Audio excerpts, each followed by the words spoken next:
आज आपल्याकडे कणकवलीमध्ये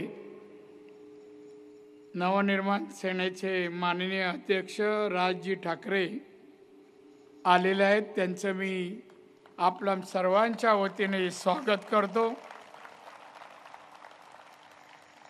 या सभेला उपस्थित माननीय राजजी ठाकरे, सन्माननीय दीपक केसरकरजी शिक्षण मंत्री, सन्माननीय बाळा नांदगावकर, सन्माननीय आमदार नितेश राणे, सन्माननीय आमदार राजू पाटील, माननीय आनंदराव अडसूळ, सन्माननीय नितीन सरदेसाईजी, सन्माननीय अविनाश अभ्यंकर, सन्माननीय प्रभाकर सावंतजी, सन्माननीय ज्ञानेश्वर म्हात्रेजी,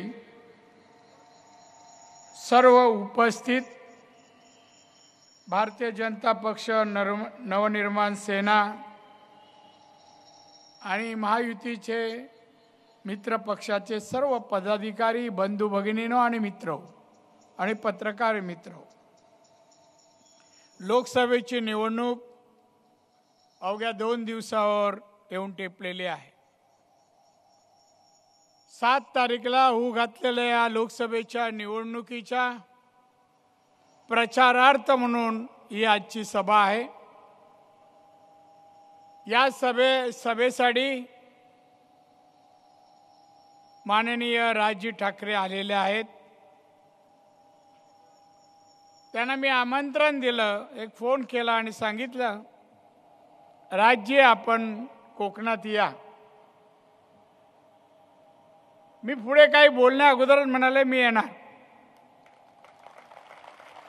शब्द द्यावा आणि तो पुरा करावा, त्याला म्हणतात राजजी ठाकरे।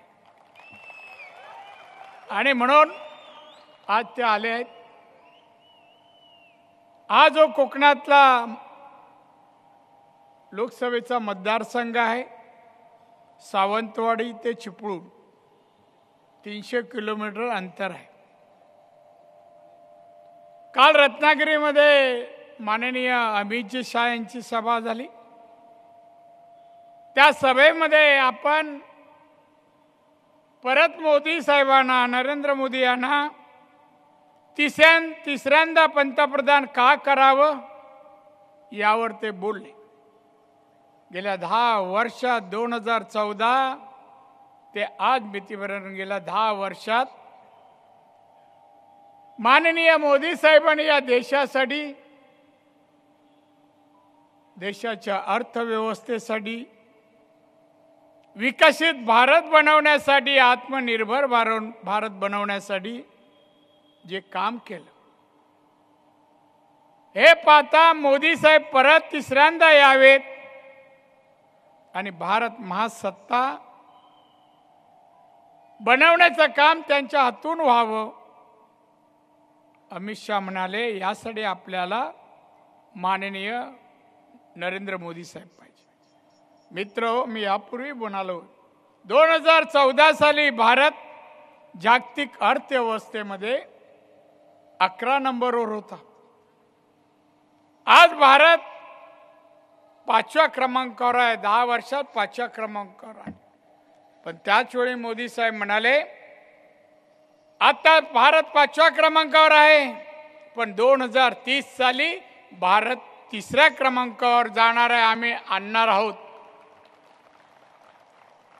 मोदी साहेबांनी या 10 वर्षात एका बाजूला देशाची अर्थव्यवस्था सुधारली, तर दुसऱ्या बाजूला 140 कोटी जनता या देशात आहे, त्यांचं जीवनमान सुधारण्यासाठी त्यांनी प्रयत्न केले। तेवढ्यात 2020ला कोरोना आला। परदेशी अनेक देश कोरोनामुळे तिथे मोठ्या प्रमाणामध्ये मनुष्यहानी झाली, आपल्या देशाही लाखो लोक गेले। आणि त्यावेळेला मोदी साहेबांनी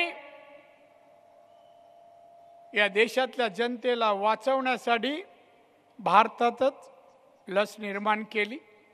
भारत परदेशात मिळून 220 कोटी लसीकरण मोदी साहेबांनी करून घेतली। वॅक्सिनही तयार केला पुण्यामध्ये मोठ्या प्रमाणामध्ये, प्रत्येक राज्याला वॅक्सिन पुरवठा केला आणि देशामध्ये कोरोनाच्या कार्यकाळात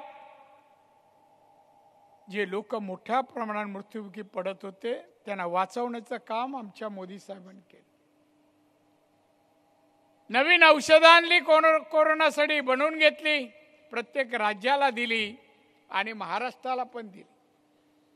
त्यावेळेस तुम्हाला माहिती आहे महाराष्ट्राचे मुख्यमंत्री कोण होते, जे काल इथे होते, खास बोलायला आले। त्यावेळेला मोदी साहेबांनी पाठवलेली औषधं टेंडर काढले, गोरगरिबांना औषधं फुकट द्यायला पाहिजे होती, ती दिली नाहीच। उलट प्रत्येक टेंडर मागे 15% कमिशन मागितलं।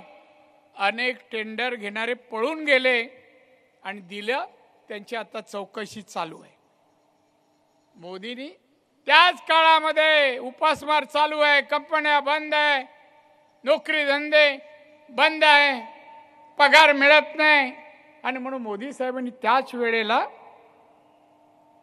140 कोटी जनतेपैकी 80 कोटी गरीब जनतेला मोफत धान्य तेव्हा सुरू केलं, आजही सुरू आहे, पुढच्या 5 वर्ष सुरू राहणार आहे। मोदीने एका बाजूला मोफत धान्य तर यांनी कमिशन, हा फरक आहे, फरक आहे। बांधवनो, आज आम्ही सांगतोय अब की बार 400 पार कशासाठी? मोदी सरकार तिसऱ्यांदा यावं, मोदी तिसऱ्यांदा पंतप्रधान बनावं आणि हा देश प्रगतीकडे जावं। महिलांसाठी किती योजना आणल्या, एकूण 54 योजना मोदीने आतापर्यंत 10 वर्षात जाहीर केल्या। प्रत्येक तालुक्यामध्ये 60% 70% लाभार्थी आहेत। महिलांसाठी किती योजना, मुद्रा योजना आणली। मुद्रा योजनेमध्ये गॅरंटी नाही आणि व्याजही नाही। महिलांची ग्रामीण भागात अडचण शौचालयाची होती, मोदी साहेबांनी किती शौचालय 10 वर्षात दिले? 11 कोटी 72 लाख शौचालय दिले, तर 8 कोटी घरांना नळाने पाणी दिलं। 4.25 कोटी गरिबांना घर नव्हती, छत नाही, पक्की घरं दिली 4.25 कोटी लोकांना। घरात आजारी माणूस पडला आणि पैसे जर नसेल तर माणूस जगत नाही, हॉस्पिटल नेऊ शकत नाही, घरात पैसा नाही। हे ओळखलं मोदी साहेबांनी आणि एक योजना चालू केली, आयुष्यमान भारत, 5 लाखाची मदत। बांधवनं काय सांगतोय? आम्ही सांगतो आम्ही काय केलं 10 वर्षात। जी दुसरी आघाडी आहे ना, या आघाडीचे लोक नेते फिरतायत देशभर, फक्त मोदी साहेबांना शिव्या घालणं, हे सरकार परत निवडून येणार नाही ची हमी देत आहेत, पण मोदीने केलेलं काम आणि कार्य याच्यावर काय बोलत नाही आणि स्वतःचंही काम सांगत नाही। काय केलं? आपल्या राज्यात 2.5 वर्ष शिवसेनेचे मुख्यमंत्री होते उद्धवजी ठाकरे। या 2.5 वर्षात त्यांनी जनहितासाठी, लोकहितासाठी, शेतकरी, कामगार काय केलं सांगावं काहीतरी त्यांनी। शिव्या घालायला निवडणुकीनंतर आपण तुम्हाला मैदान खुली करून देऊ आणि स्टेजी बांधून द्या शिव्या, कारण दुसरं काही येतच नाही। मला पत्रकाराने एक प्रश्न विचारला, प्रश्न असा होता, उद्धवजी ठाकरे आणि राजजी ठाकरे काय फरक? मला फरक प्रत्येक 2 माणसात असतो आणि हा फरक फारच आहे। नाही कोणता? मला राजजी ठाकरे मी ओळखतो ते असे आहेत, माणुसकी जोपासणारे राजजी ठाकरे,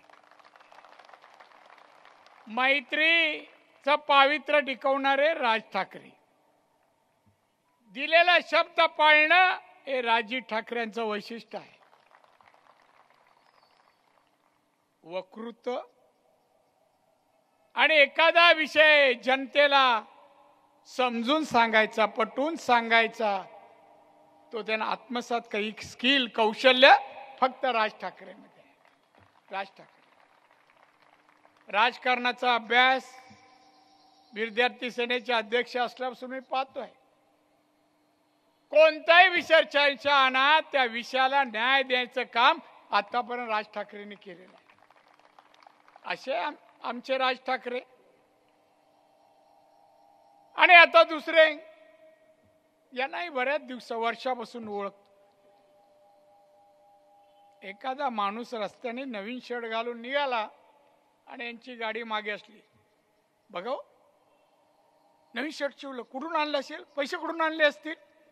अरे पण तुला काय दुःख होतं, ते नवीन शर्ट घातलं, अभिनंदन कर, चांगलं शर्ट आहे. विकृती असलेला माणूस म्हणजे उद्धवजी ठाकरे. आता आम्ही कोणाला काही म्हणतात, तो माझा इतिहास त्यांना, मी वयाच्या 15 वर्षापासून शिवसेनेत बाळासाहेब ठाकरे यांच्या शिवसेनेत 2 रुपयाची पावती फाडून परब क्लासमधून मी शिवसैनिक झालो. मला तेही ओळखतात माझं पूर्ण आयुष्य. आणि इथे आले काल एक वाक्य बोलले, हो शोभा देत नाही त्यांना. अहो एक माननीय मोदी साहेबांना शिव्या देता, अमित शहाना शिव्या देता.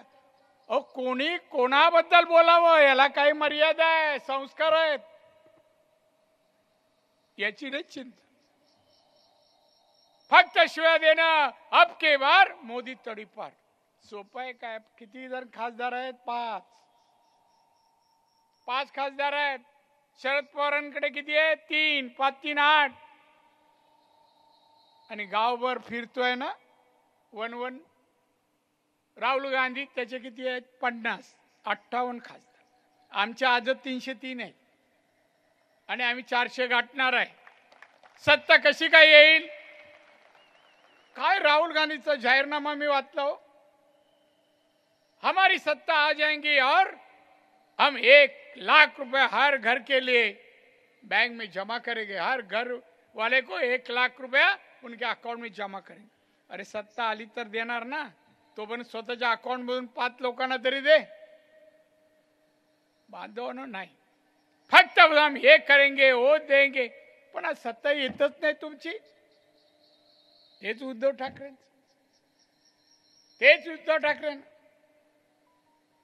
आता कोणी होते आमचे केसरकर बोलत होते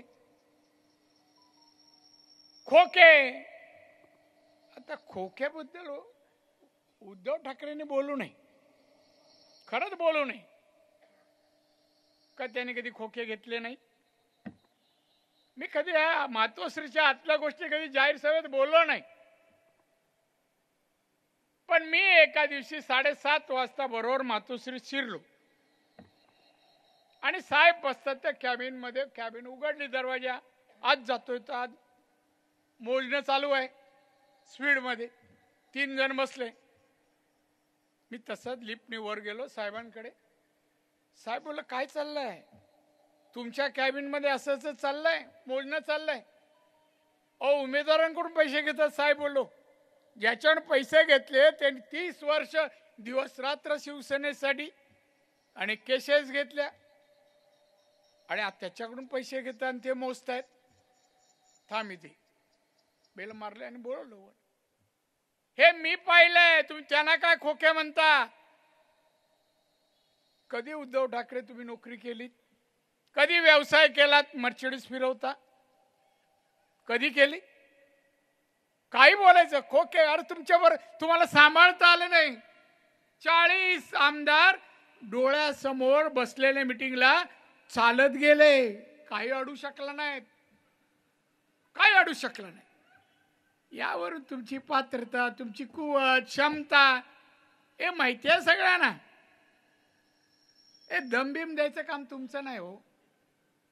असं नाही की आम्ही सोडलं आणि तुमच्याकडे दिलं आणि तुम्ही चालू केलं, असं पण नाही ना. आम्ही काही सोडलं नाही. म्हणे आडवे आला तर गाडून पुढे जाईन. कसं जाणार? एक त्या गाड्याला ताकद लागते, वाकायला लागतं, ते तुम्हाला जमत नाही वाकायला. 20 पावलाच्या वर चालू शकत नाही आणि कोणाला गाडणार? नाव घ्या ना म्हणा, हे नको बोलू. शेवटी आम्ही माननीय बाळासाहेबांना आठवतो आणि त्यांच्या पुत्राबद्दल बोलताना जीवावर येतं. आमच्याबद्दल असं काय बोलू नका. आम्ही कृती करणारी माणसं आहे, आम्ही बोलणारी माणसं नाही आहोत.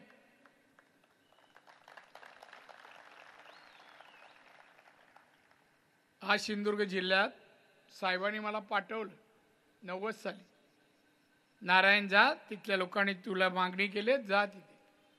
गेलं साहेब मला ओळखत नाही कोण, तुला जावं लागेल. आणि आलो. 34 वर्ष आली.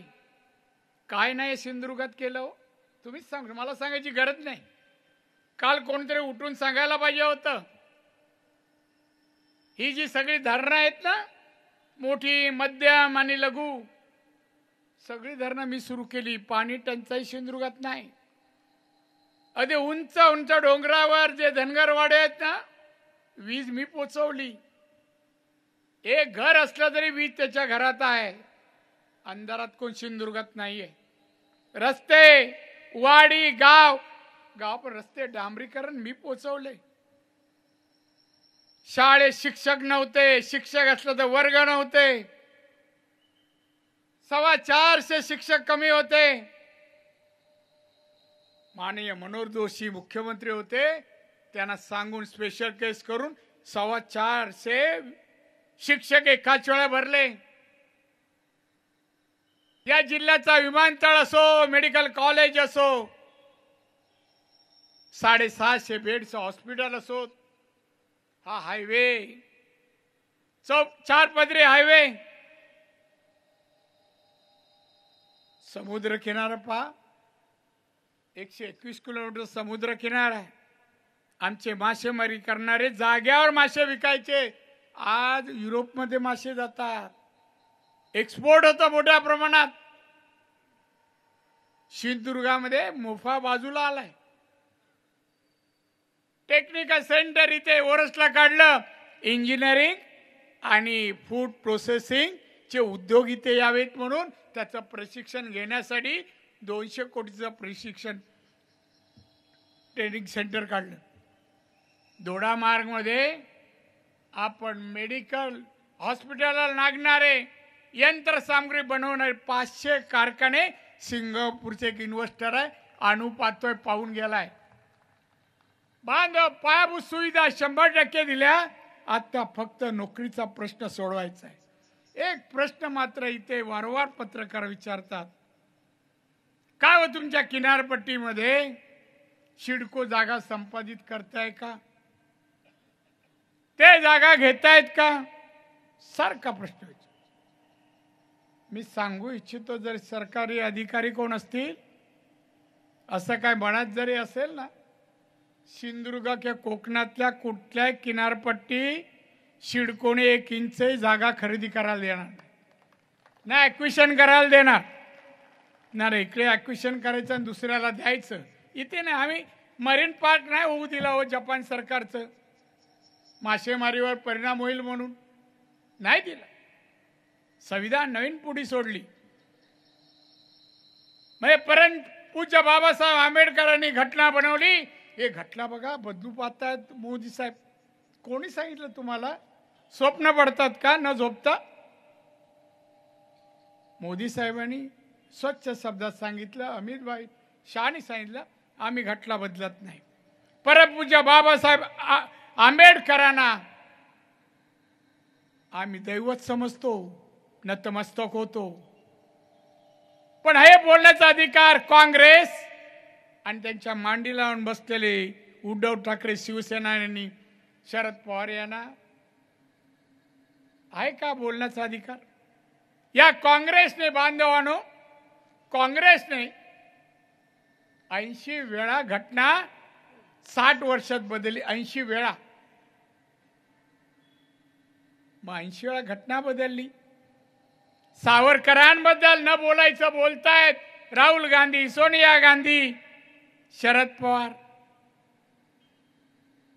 ज्या स्वातंत्र्यवीर सावरकरांबद्दल माननीय बाळासाहेबांना गर्व होता, अनेक वेळा उल्लेख करायचा त्यांच्या कर्तृत्वाबद्दल. आणि आज जे सावरकरांविरुद्ध बाबासाहेबांच्या घटनेबद्दल बोलतात त्यांच्या मांडीला मांडी लावून बसतायत आणि आम्हाला बोलतात तुम्ही घटना बदलताय, संविधान बदलने चला है, संविधान हम नहीं बदल रहे, फक्त खोटे आरोप करतायत। मोदी साहब बोले ये महाराष्ट्र में एक आत्मा भटक रहा है, अस्वस्थ है, वो भटक रहा है। लगे दुसऱ्याशी नाव न घेता दुसऱ्यांनी खुलासा केला पवार साहेबांनी, हा माझा आत्मा भटकतोय। महागाईसाठी जनतेला महागाई वाढली आहे तेव्हा जनतेची चिंता आहे, माझा आत्मा अस्वस्थ आहे। गरिबीमुळे आणि महागाईमुळे नाही, शेतकरी आणि महागाईमुळे। मला पवार साहेब विचारायचं आपल्याला, आपलं वय आता 84 वर्ष आहे, आपण 12 वर्ष केंद्रात कृषी मंत्री, 10 वर्ष 2 वर्ष संरक्षण मंत्री होता, महाराष्ट्राचे 4दा मुख्यमंत्री होता, 1 2 3 4 वेळा। एवढे वर्ष मंत्री केंद्रात राज्यात मुख्यमंत्री असतानाही या देशातला शेतकरी गरीब आहे, तो आर्थिक सबळ करण्यासाठी तेव्हा काही सुचलं नाही, तेव्हा अस्वस्थता आली नाही, तेव्हा गरीब दिसला नाही, महागाई तेव्हा जाणवली नाही।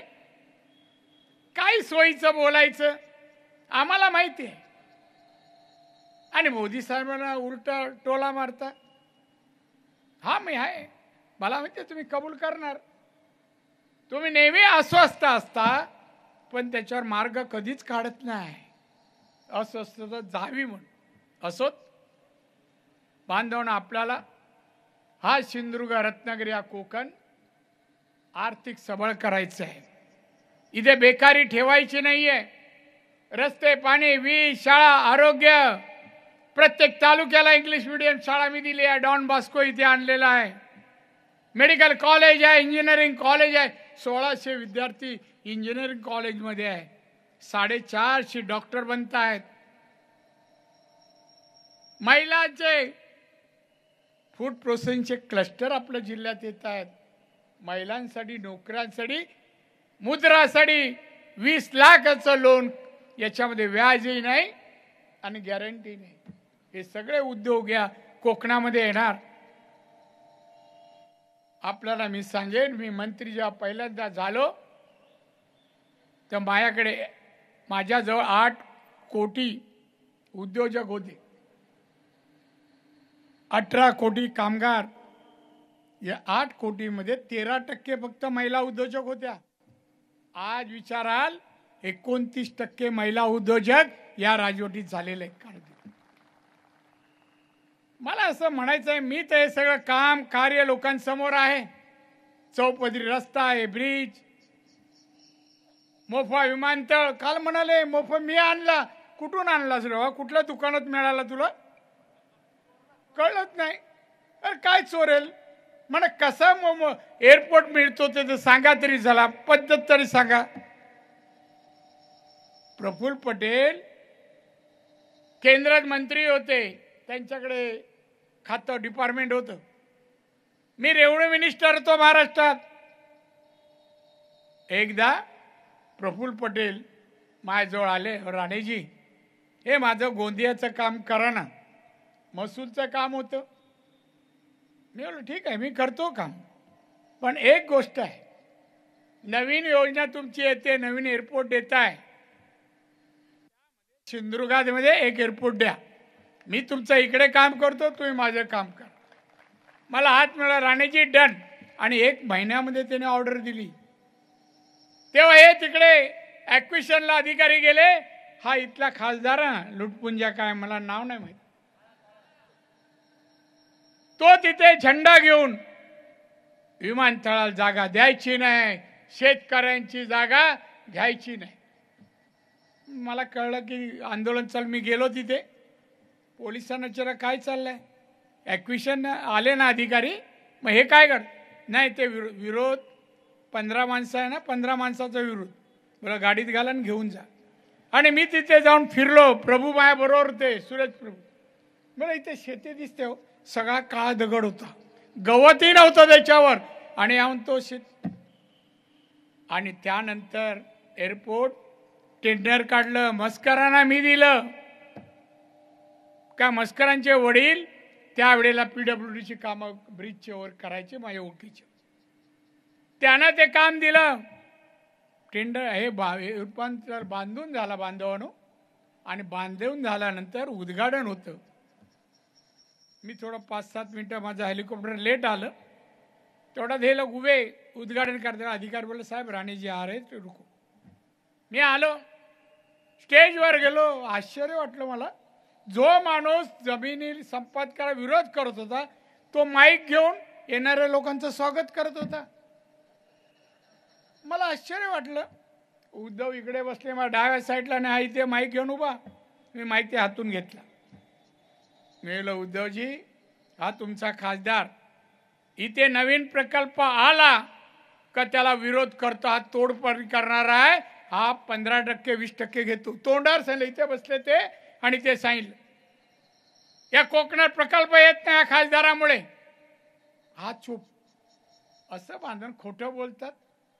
एक गोष्ट 2.5 वर्षात या जिल्ह्याला दिली नाही, कोकणाला दिली नाही. आपल्याला सर्वांगीण विकास करायचा. तुम्हाला माझी क्षमता माहिती आहे. कोणत्याही प्रकारे मी या ठिकाणी मोठ्या प्रमाणात औद्योगिकीकरण करणार. सिडको इथे येऊ देत नाही मी. आणि तुम्हाला एकच सांगेन की कोणाच्या बोलण्यात येऊ नका. आता पत्रकार बरेच पाहुण्यासारखे आलेत, 25-30 संपादकांनी दिलेले प्रश्न घेऊन आले, विचारतायत. मी उत्तर देतोय, कारण ते सुखांचा प्रवास परतीचा होत, आणि म्हणून मी त्यांना उत्तरही देतो. पण आपण सांगतो सिंधुदुर्ग रत्नागिरी चा लोकसभा मतदारसंघ मोदींनी 400 पार सांगितले. ते 400 मध्ये 100% असणार म्हणजे असणार.